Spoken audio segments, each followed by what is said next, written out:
I need your advice regarding dirty furnace filter problems. Your filter has its own color indicator. Gray maybe needs to be replaced, black it is toast. How on earth did it get black in the first place? You waited long past the gray phase to black when it kills the furnace from lack of airflow.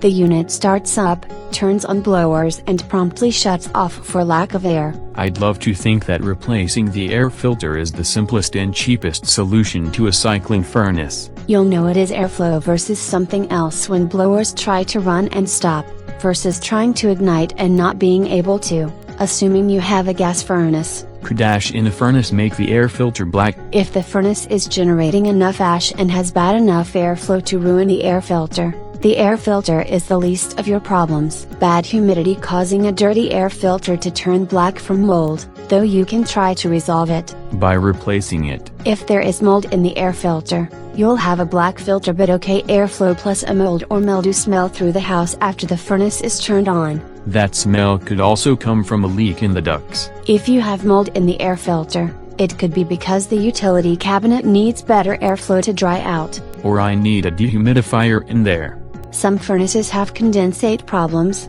and when it can't send a liquid down the condensate drain due to poor design or clogs, you get water in the system. That can cause it to rust. You'll get gurgling in the system when it runs, though it runs until the humidity is so bad the water drowns out the flame. There's the ash we were talking about.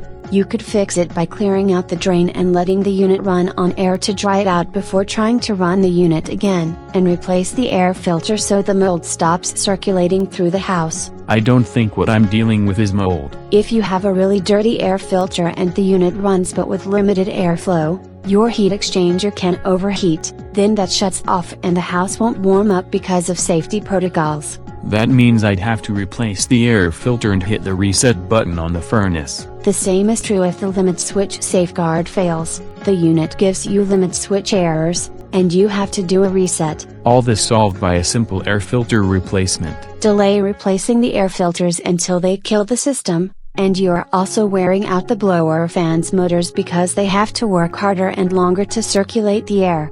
It also means the heating system has to run longer to heat the house to the desired amount. Replacing the air filters is thus a good investment in not having to fix the furnace. And it costs a lot less to replace the air filter than fix the system. Because it gets better airflow and runs less time and won't power up before shutting off, you'll save on your electric or gas bill too.